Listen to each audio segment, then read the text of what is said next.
neoclasicismo es una de esas manifestaciones.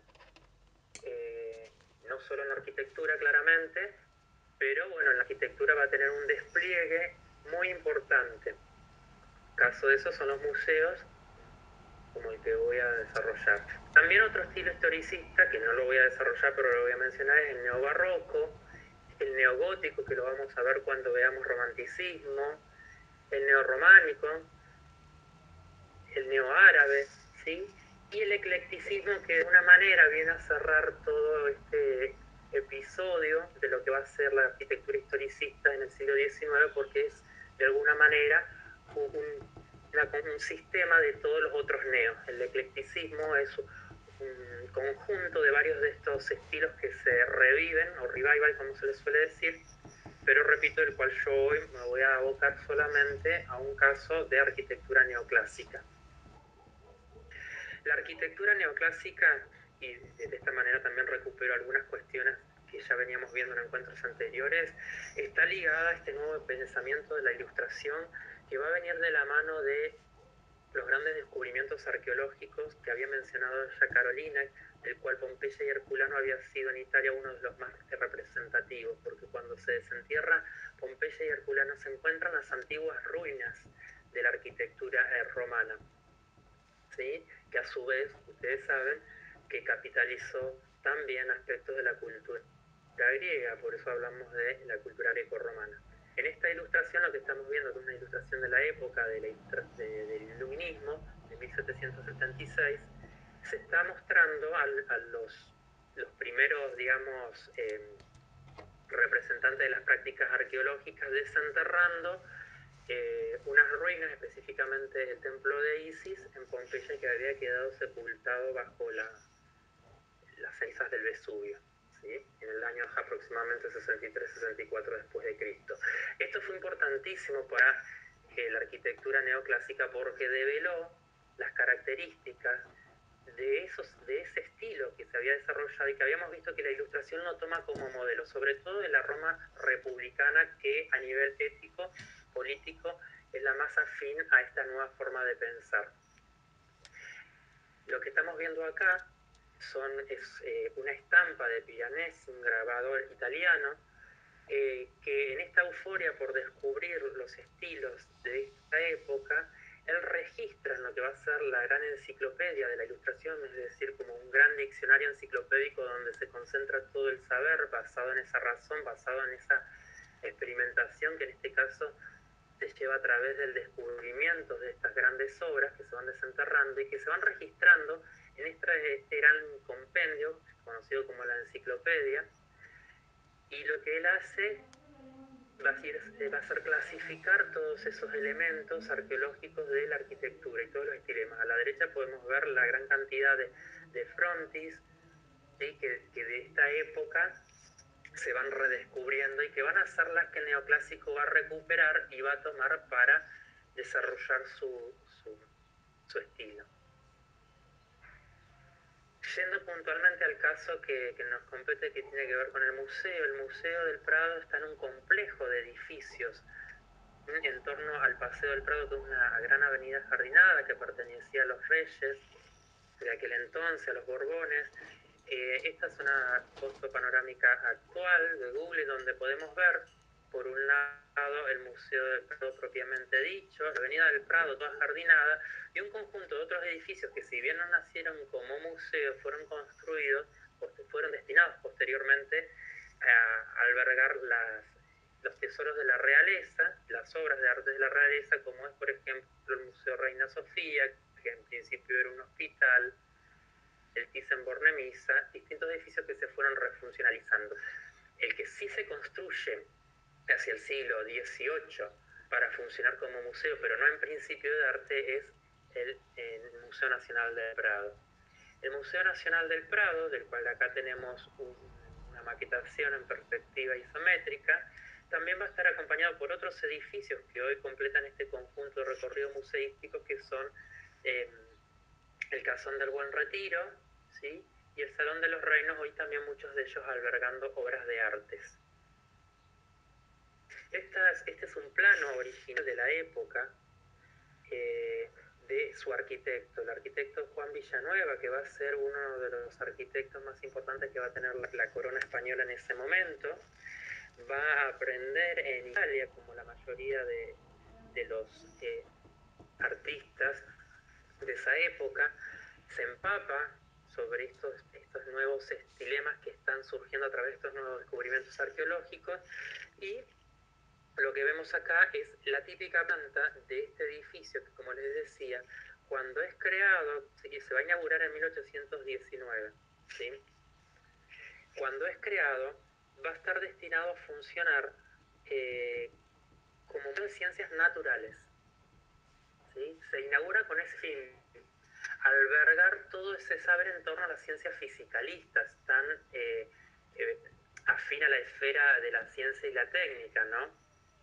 Posteriormente, más adelante, va a pasar a albergar la gran colección de obras de arte que la corona española tenía, pero surge con este fin.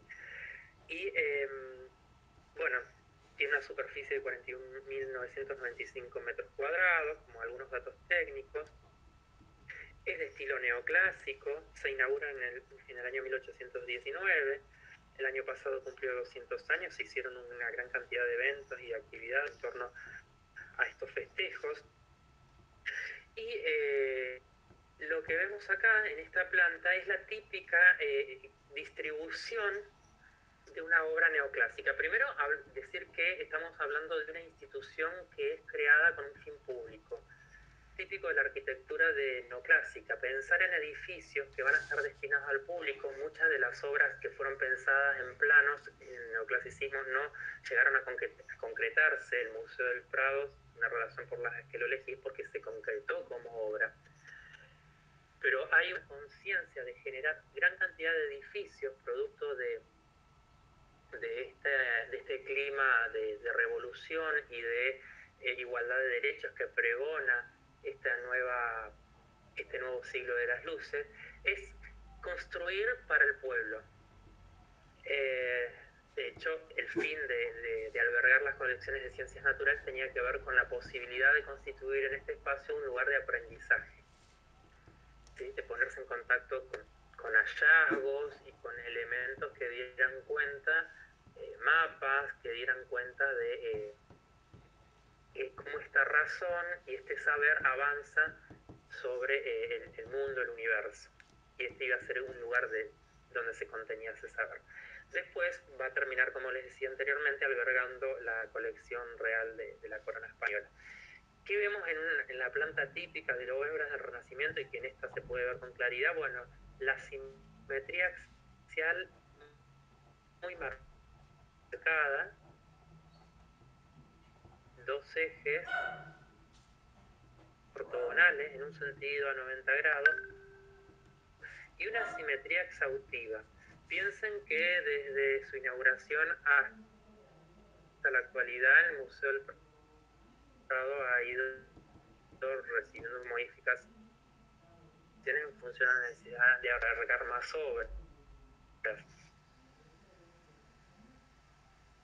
al punto que hacia 2004 se tuvo que hacer un proyecto para extender, a utilizar un antiguo edificio que pertenecía a los clérigos, que estaba por, y bueno, hoy está conectado, pero fue recibiendo modificaciones. La planta que está mal, porque este es un plano original que hace Villanueva en el siglo XVIII. Entonces, ortogonalidad, simetría, racionalidad y formas puras son las formas características del neoclasicismo. ¿Por qué? Porque el siglo de las luces es un siglo de claridad racional y todo debe poderse entender y abarcar desde la razón. Y esto lo encontraron muy claramente en los estilos clásicos, que son estilos racionalizados, matemáticos y geométricos. Acá tenemos en esta diapositiva la fachada principal de acceso al Museo del Prado, donde vamos a ver una repetición rítmica regular, una simetría axial exhaustiva especular. Si yo trazo un eje de simetría izquierda y derecha es lo mismo, ¿sí? Y lo que Wolfing, un historiador del arte que analiza mucho el estilo clásico, dice una suma o una adición de partes claramente divisibles. Yo puedo contar la cantidad de columnas, la cantidad de cornisas. Cada cornisa me indica dónde empieza y dónde termina un nivel. Fíjense, inclusive la carpintería de las ventanas siguen esa racionalidad matemática regular, de formas muy puras y claras, de arcos de medio puntos. En este caso la fachada principal que estamos viendo es de estilo toscano, uno de los estilos, ¿sí?, de los órdenes grecorromanos, un orden robusto, gigante, que da la sensación de sobriedad, pero de magnificencia a la vez, con basas y capiteles y collarines muy sobrios, claramente identificables. Estoy hablando de las partes de la columna que determinan el orden, un fuste levemente ensanchado pero liso, ¿sí? Y lo que acá podría haber sido un frontis triangular, Villanueva lo reemplaza por un remate rectangular, como si fuera un rectángulo armónico, donde se encaja un relieve que va a ser mandado a construir por los Reyes también, por Ramón Barba, que no lo alcanza a terminar porque fallece, pero él lo diseña, y donde se glorifica al rey, ¿sí?, de España, que está recibiendo las dádivas de todas las musas y de las artes en este caso. No me voy a detener demasiado en el relieve, pero de alguna manera es un homenaje a este rey que lo manda a construir. Decía, bueno, por los arcos de medio punto, el trabajo acá de los cornizamentos, columnas apareadas pero claramente divisibles a la vez, puestas de a dos, y un ritmo muy regular que se repite, ¿sí?, en este caso con acá capiteles con volutas. Y bueno, el remate superior, que seguramente las tejas originales fueron reemplazadas porque fue sufriendo intervenciones del edificio, y lo que podemos ir viendo en sus alas laterales y en su contrafachada, bueno, como en este caso remata una forma de ábside casi basilical. Este es el remate que se opone a esta entrada principal, donde vemos una gran escultura en homenaje en este caso a Velázquez. Este, oeste, norte y sur recibe el nombre, el acceso de cada ala y cada punto cardinal recibe el nombre de esa época del barroco: Goya, Velázquez, Murillo, los grandes artistas que formaron parte, fueron artistas de cámaras de los reyes. Bueno, acá hay un detalle de Fernando VII, lo que les decía anteriormente, recibiendo el tributo de Minerva, ¿sí?, una diosa griega. Fíjense en que se retoma la mitología griega para homenajear al rey en un estilo totalmente clásico, con esos paños y esos tratamientos. Cuando se descubren las ruinas de Pompeya y Herculano y se empiezan a desenterrar, claramente estos edificios habían perdido su color, por lo cual el neoclásico piensa una antigüedad clásica blanca y marmórea. Por eso la mayoría de los edificios arquitectónicos neoclásicos, todos, quedan con el color del mármol o de la piedra. Lo sumo se combina el color del ladrillo, pero es muy sobrio en este aspecto. Estos son algunos de los interiores del Museo del Prado. También observen la sobriedad de la estética. Si bien, repito, se ha ido modificando, constantemente está en estado de mantenimiento, pero se mantiene esa estética clara, luminosa, de monocromía acromática prácticamente, ¿sí? El color lo dan las obras de arte en este caso, cubiertas y solados, es decir, pisos totalmente limpios, o a lo sumo con tratamientos de formas geométricas puras que vienen a recuperar de alguna manera los sólidos platónicos, el triángulo equilátero, la esfera o pirámide, el cubo, el cuadrado, o a lo sumo rectángulos áureos o armónicos. ¿Sí? Acompañen acá. Sí, ya estamos en tiempo. Ya van los 15 minutos para que... Bien, ya estoy cerrando. Gracias, Maura. Bueno, y cada una de las salas, bueno, contiene las obras, no es un museo enciclopédico. Enciclopédico, ¿qué quiere decir? Que tiene obras de arte de todo el mundo, no, básicamente está destinado a obras de arte de España. Acá estamos viendo las de Goya, que vimos en la clase pasada. Acá vemos a Velázquez con sus famosas meninas. Observen los lunetos y la luminosidad que da esta claridad tan similar a nivel valor de lo que pasa en la fachada. Bueno, eso es un poquito rápidamente lo que quería compartir en este caso de análisis del Museo del Prado.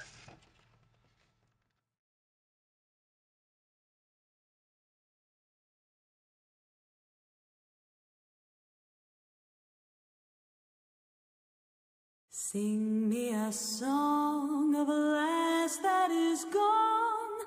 Say, could that lass be I? Mary of soul, she sailed on a day over the sea to sky. Mull was a stand, rum on the port, Eke on the starboard bow. Glory of youth glowed in his soul. Where is that glory now? Sing me a song of a lass that is gone. Say, could that lass be I? Mary of soul, she sailed on a day over the sea to sky. Give me again all that was there. Give me the sun that shone. Give me the eyes, give me the soul. Give me the lad that's gone. Sing me a song of a lass that is gone. Say, could that lass be I? Mary of soul, she sailed on a day over the sea to sky.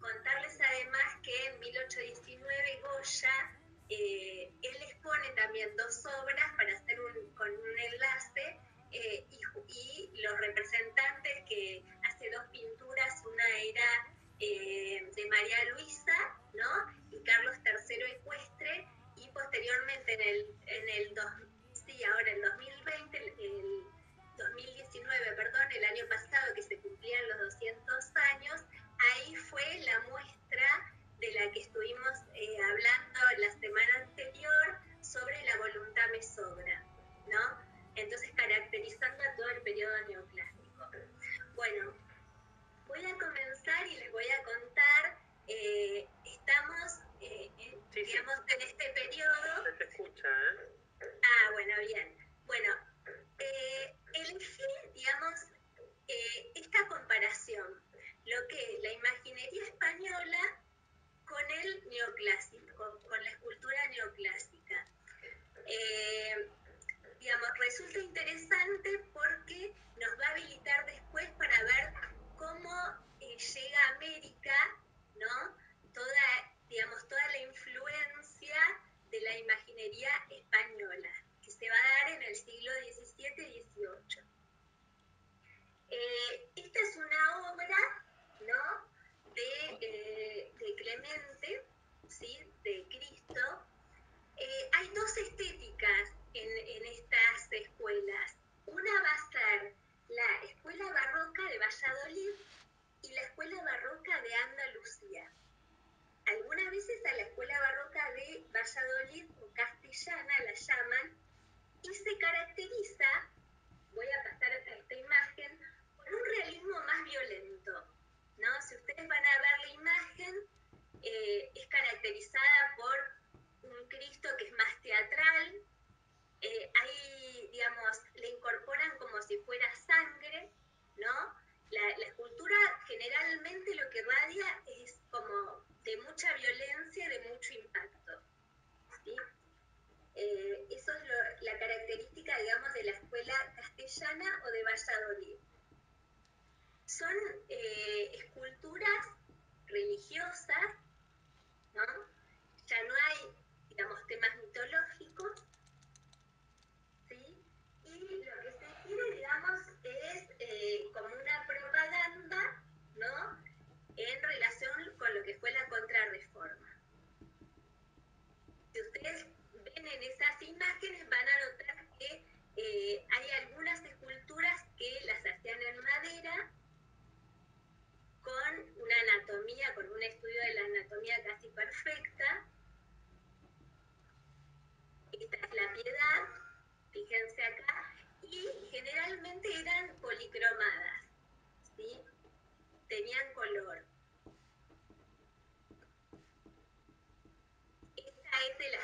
también de la escuela Valladolid o de la escuela de Catalana. Hay varios representantes de esa escuela, ¿sí? Que fueron como, por ejemplo, Gregorio Fernández Montañés es uno de ellos. Y fíjense en esta imagen cómo van a hacer a la Virgen e incorporarle elementos de las lágrimas que podrían ser, a veces lo hacían con cristales y otras veces los hacían con cera. También utilizaban pelo o astas de toro, lo hacían con pelos naturales, ¿sí? Las telas, digamos, trabajaban, digamos, lo que era la cabeza, las manos, y las mantas con telas naturales. Quiero mostrarles alguna imagen. Bueno, acá está realizada en madera, como ya la vimos. Acá los ojos, en esta imagen, es realizado con cristal, para que tenga más verismo, más realismo.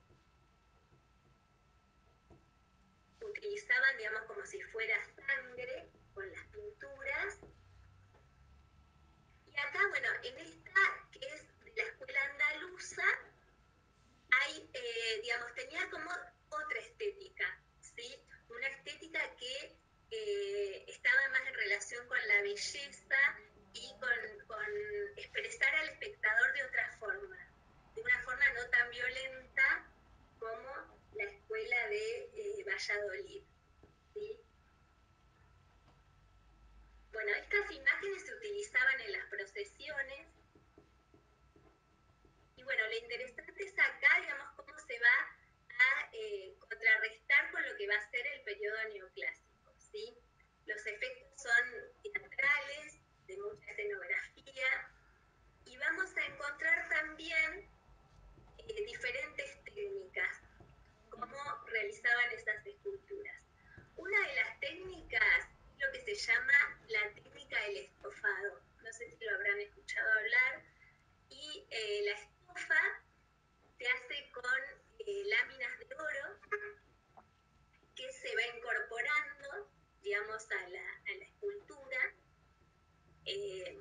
Digamos, son pequeñas láminas, son realmente de oro, y se le adiciona algunos pigmentos. Esos pigmentos se mezclaban con huevo, ¿sí? Como la pintura del temple, que tenía, digamos, otro brillo y además otra duración. Por eso van a ver en algunas esculturas, ¿no?, con ese dorado. Y no solamente en las esculturas, lo van a encontrar esta técnica en los retablos. Bueno, acá, para que ustedes vean el contraste, que sería de este es Bertel Thorvaldsen, es del neoclásico, y es muy contrastante. Por eso era la idea de que ustedes vieran cómo se hacían las dos esculturas, ¿sí? Bertel Thorvaldsen es danés. Hay una relación con Canova, que era un artista escultor italiano, y a veces se lo dice un poco a Bertel Thorvaldsen, que es como un artista entre las sombras, pero realmente hizo una gran carrera Thorvaldsen. Si uno encuentra, por ejemplo, a veces quiere encontrar información de Canova, va a encontrar como una exageración de información, y a veces de Thorvaldsen cuesta un poquito más de encontrarla, pero eso no quiere decir que no hizo una gran carrera. Como decía Walter, digamos, las esculturas en el periodo neoclásico eran blancas y marmóreas porque se pensaba, digamos, que no habían sido policromadas, ¿no? Como cuando encontraron objetos en Pompeya y Herculano. Acá tenemos esta obra, que es del 1800, que la realizó, digamos, a él era danés, estudió en una academia y ganó una beca para ir a Roma. Acuérdense que en este periodo teníamos grandes viajeros que estudiaban, que leían, ¿no?, y que realizaban viajes. le llamaba también los artistas viajeros. Bueno, él se fue, digamos, a formarse a Italia, a Roma, y está varios años en su formación, ¿no? Haciendo su formación. Esa formación era paga, digamos, ya se le estaba terminando ese periodo y tenía que después regresar a Dinamarca. En esa instancia le pedían que él haga trabajos y él los enviaba. Parece que, digamos, tenía ciertos requerimientos y no llegaba a los requerimientos que la academia necesitaba que él ejerciera. Entonces él, para demostrar, digamos, todas sus habilidades y su idoneidad en el tema, realiza esta escultura que se llamó Jasón y el vellocino de oro. Esta escultura posteriormente va a ser comprada por un coleccionista, Hobbes, ¿sí? Y cuenta, digamos, está basada en la mitología griega, ¿no? Jasón era el príncipe que, para recuperar el trono, logra recuperar el vellocino de oro de una cueva sagrada donde había un dragón que estaba vigilado por su amante, Medea, que había sido hipnotizado, y después él logra recuperar el vellocino y asumir el trono.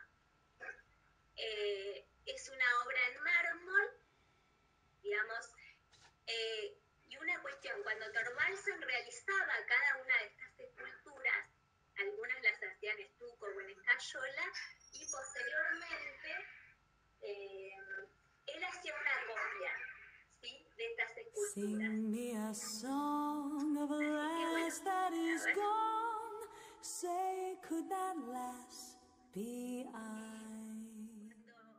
Mary of soul, she sailed on. La escultura le exclama que él era como el Fidias, digamos, del norte, ¿no? Realmente él se basaba en lo que era la mitología griega y descubre, digamos, un gran potencial en Thorvaldsen. En esta escultura, digamos, que vamos a ver acá posteriormente, es, digamos, el águila con Ganímedes.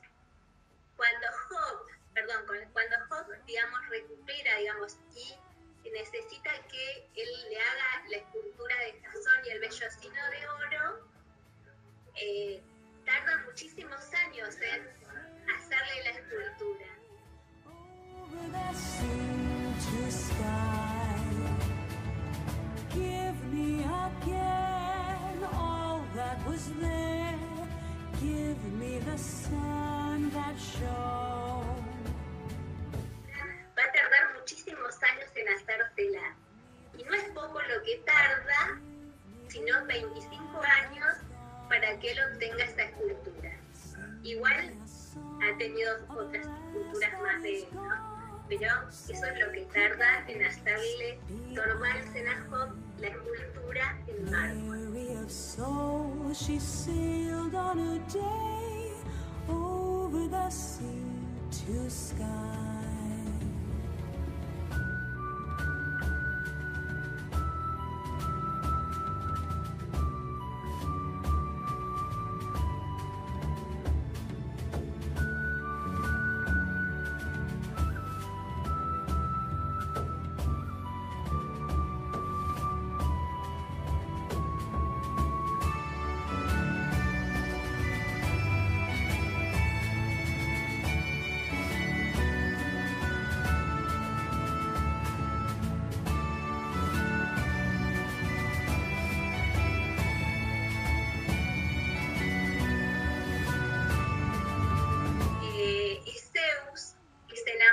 Ganímedes, ¿no? Está en relación con lo que fue la mitología griega, ¿sí? Zeus estaba enamorado de Ganímedes, ¿no? Y se transforma en águila para llevarlo al Olimpo. Posteriormente hay otras obras mitológicas, ¿sí? Como Hebe, que la destituye, digamos, de otras esculturas en relación con los banquetes, para que Ganímedes asuma, digamos, asuma el modelo donde estaba Hebe, ¿no? En la obra del banquete. Bueno, generalmente las esculturas, como ya dijimos, del neoclásico son de mármol blanco, pulidas, tienen cierta geometría, simetría, ¿sí? Son blancas, pero también están realizadas con diferentes materiales. Pueden haber sido hechas con mármol, con bronce, diferentes a las esculturas que vimos anteriormente, como la imaginería española, que son policromadas, de madera, ¿sí? Ornamentadas, con adornos, ¿sí? Con diferentes tipos de adornos, objetos adicionados, ¿no?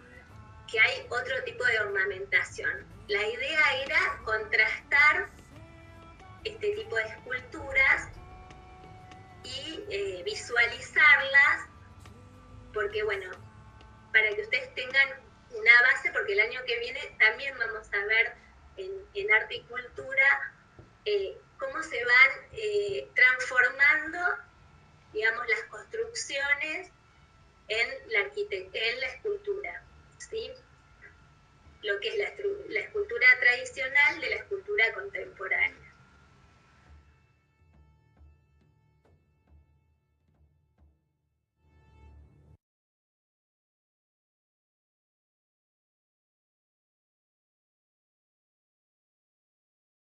Sing me a song of a lass that is gone. Say, could that lass be I? Mary of soul, she sailed on a day over the sea to sky. Mull was a stand, rum on the port, Eck on the starboard bow. Glory of youth glowed in his soul. Where is that glory now? Sing me a song of a lass that is gone. Say, could that lass be I? Mary of soul, she sailed on a day over the sea to sky. Give me again all that was there. Give me the sun that shone. Give me the eyes, give me the soul. Give me the lad that's gone. Sing me a song of a lass that is gone. Say, could that lass be I? Mary of soul, she sailed on a day over the sea to sky.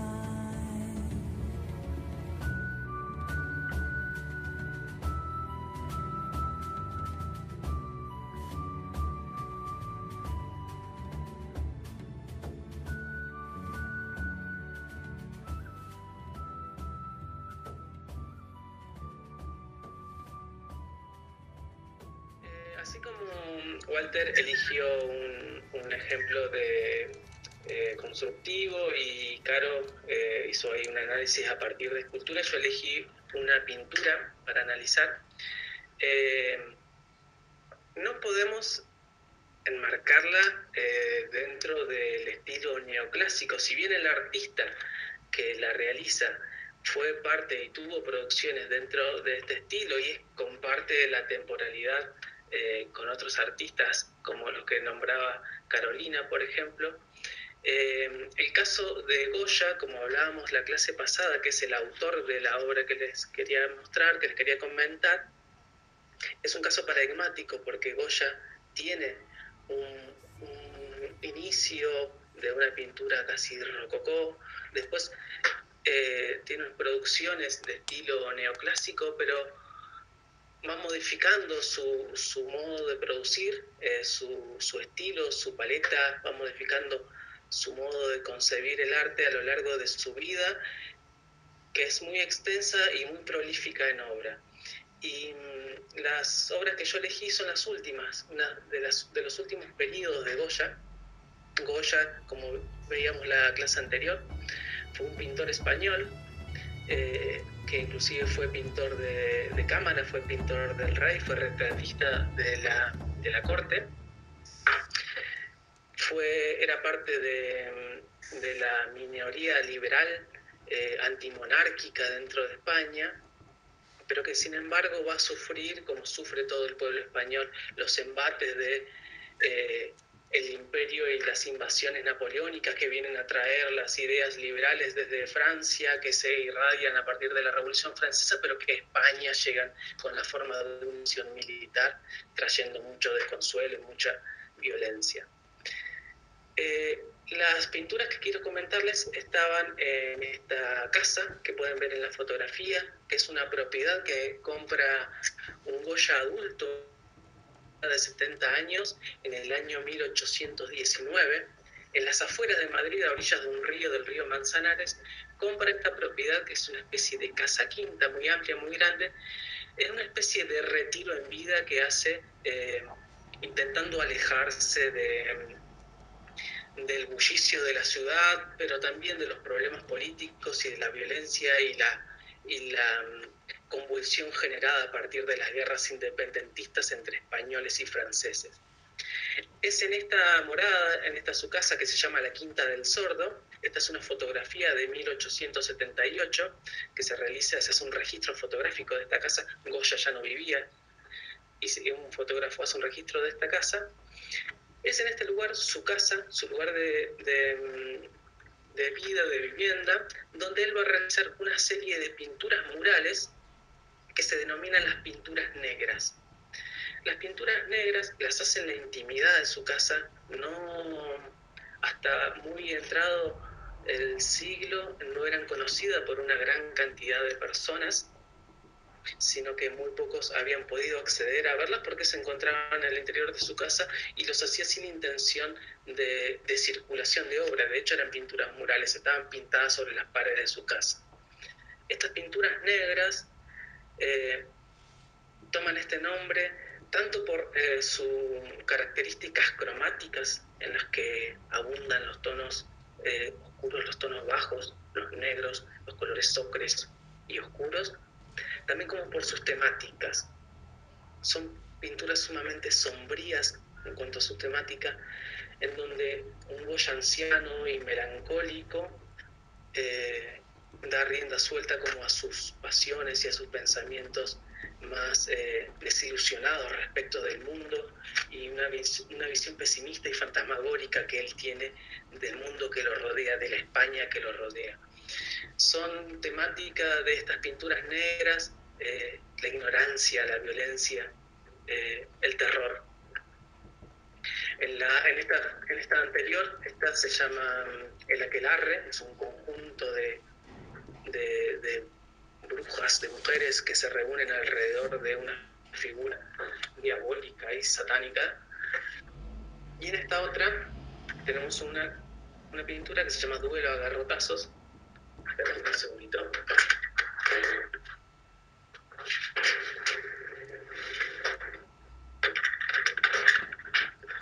En esta pintura, que se llama Duelo a garrotazos, muchos han querido ver la representación metafórica de las querellas internas que en ese momento sacudían España entre las guerras o las peleas entre los patriotas y los llamados afrancesados. La particularidad de estas pinturas negras es que a partir de estudios radiográficos, a partir de radiografías que se hicieron sobre las producciones, se pudo ver que no siempre fueron tan dramáticas, ni tan oscuras, ni tan sombrías estas pinturas. En un principio, los murales que estaban pintados eran murales que tenían como tema el paisaje y tenían un gran colorido y un carácter más bucólico, diferente al final y a la característica de estas pinturas negras. Goya volvió a pintar sobre esos paisajes coloridos y bucólicos y pintó con gran dramatismo. En esta pintura, en el Duelo a garrotazos, por ejemplo, se alcanza a ver todavía algo de ese paisaje tapado y pintado. Estas pinturas actualmente se encuentran en el Museo del Prado, este edificio que estuvo comentando Walter. Entonces se preguntarán cómo si es una pintura mural, en la actualidad están en el Museo del Prado, y si uno ve sus características técnicas, en un principio dice que son óleos sobre estuco o óleos sobre pared, sobre yeso. En cambio ahora son óleos sobre lienzo. Lo que sucedió que en 1874 la finca donde estaban pintadas estos murales fue comprada por un varón y le encargó a Salvador Martínez Cubels, que era el entonces restaurador del Museo del Prado, el que estaba encargado de la colección del Museo del Prado, que se retiraran esas pinturas de las paredes. Y se hizo un gran trabajo de ingeniería para despegar las pinturas de la pared, horadando, cavando la pared por detrás de las pinturas y pegándolas finalmente sobre unos lienzos para hacerlas transportables y volverlas cuadros como si fuera un cuadro de caballete, que es el formato actual que tienen estas pinturas. Si uno va al Museo del Prado se va a poder encontrar estas pinturas sobre lienzo. La que yo quería comentarles, sobre la que me quería centrar, es esta pintura de Goya que se llama Saturno devorando a su hijo. No se puede fechar esta pintura con gran precisión, porque al ser realizadas en la intimidad no hay un registro muy exacto de cuál es el momento justo en el cual Goya realizó esta pintura. Sí se sabe que fue en un periodo entre 1819 y 1823. En esta pintura, Goya, al igual que el escultor que nombraba Caro, Thorvaldsen, toma historias de la mitología griega. La mitología griega y romana, que le da como materia y le da contenido a todo el arte neoclásico, es retomado por Goya, pero no es retomado en su sentido racional, de claridad, y en su sentido más apolíneo y claro, sino en sus oscuridades. Es tomado por Goya en sus sombras, en la violencia que también genera el absolutismo de la razón. La pintura de Goya es una pintura descarnada, es una pintura atroz, es una pintura bastante terrible, que viene un poco a anticipar las sombras generadas por las luces de la razón. Toma Goya esta pintura, esta historia de la mitología griega, en la que Saturno es el nombre romano de Cronos, el titán, el padre de los dioses del Olimpo, en el que Cronos está devorando a uno de sus hijos. En la mitología griega, a Cronos le habían anticipado de que uno de sus hijos lo iba a destronar, le iba a quitar el reinado y lo iba a destruir. Por lo que decidió, cada vez que su esposa, Gea, tenía un hijo, daba a luz, se los devoraba al niño que había nacido. Esto es así hasta que Zeus, el último de los dioses en nacer, la madre engaña, quiere preservarlo, Gea quiere preservarlo a Zeus, y en lugar de darle el cuerpo del niño le da de comer a Saturno una piedra. Saturno se come una piedra pensando que es Zeus. Zeus crece, se desarrolla en otro lugar y cuando es adulto viene, mata a Saturno y abre su cuerpo y libera desde su interior a todos sus hermanos. Una relación familiar bastante oscura. Imaginemos que el Día del Padre en esa casa debe haber sido algo bastante particular. Goya elige retratar Saturno, elige retratar este acto de canibalismo y de parricidio con un dramatismo y una oscuridad llamativos. Vemos en esta figura de Saturno, está sosteniendo el cuerpo ya desollado de un niño, está devorando uno de sus brazos y podemos ver de igual manera como unos ojos con una fuerte carga de terror en este devorar a su propio hijo. Las manos crispadas se aprietan este cuerpo y hacen brotar la sangre. Es una figura sumamente desgarbada, oscura, que surge de un fondo indeterminado. Sí. Es una pintura sumamente angustiante. Podemos ver un pesimismo existencial a partir de las formas en que Goya decide retratar este mito griego. Podría haberle retratado este mito griego al igual que Thorvaldsen, tomando unas figuras clásicas, tomando los cánones clásicos de la representación, pero elige esta figura sumamente expresiva y oscura.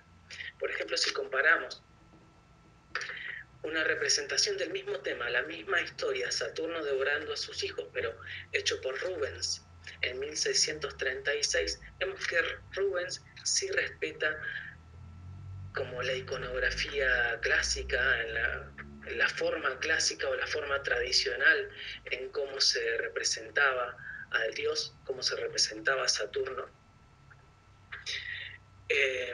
Siempre es una figura mayor. Saturno, Cronos, es el dios del tiempo.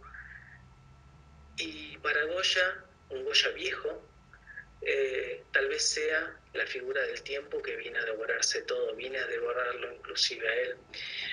Se han hecho muchas interpretaciones a partir de este cuadro.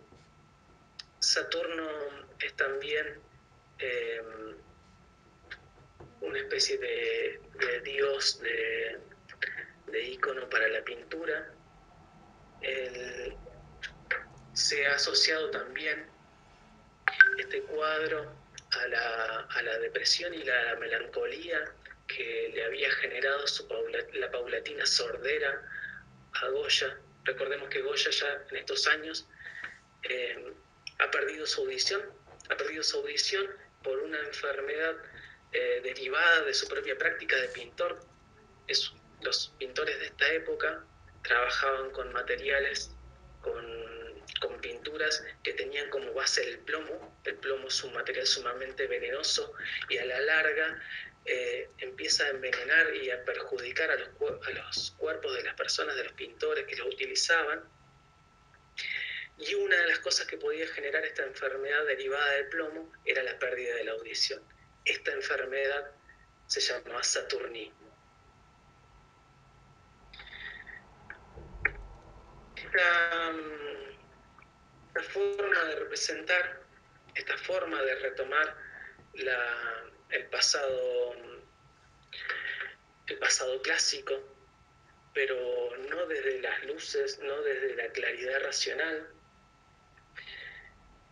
va a ser la oposición que hace Goya a esa tensión entre la libertad y el deber que se sintetizaba en la razón, ese modo de sintetizar la libertad a partir de la razón que había propuesto el iluminismo y la Revolución Francesa, y posteriormente las fuerzas napoleónicas expandiéndose por toda Europa. Goya va a oponer a esto la pasión, va a oponer, como después y paralelamente lo va a hacer el romanticismo, va a percibir que en el absolutismo de la razón van a quedar cosas por fuera. Los sentimientos más íntimos, las convicciones más irracionales y las pasiones más íntimas de los seres humanos van a quedar por fuera del mundo ilustrado de la razón. Esa va a ser un poco la apuesta del romanticismo que va a oponer a la razón y a la explicación racional del mundo una salida a partir de la pasión, a partir de los sentimientos y otra percepción, otra relación del mundo. Hasta aquí con Goya, nada más. Sing me a song of a lass that is gone. Say, could that lass be I?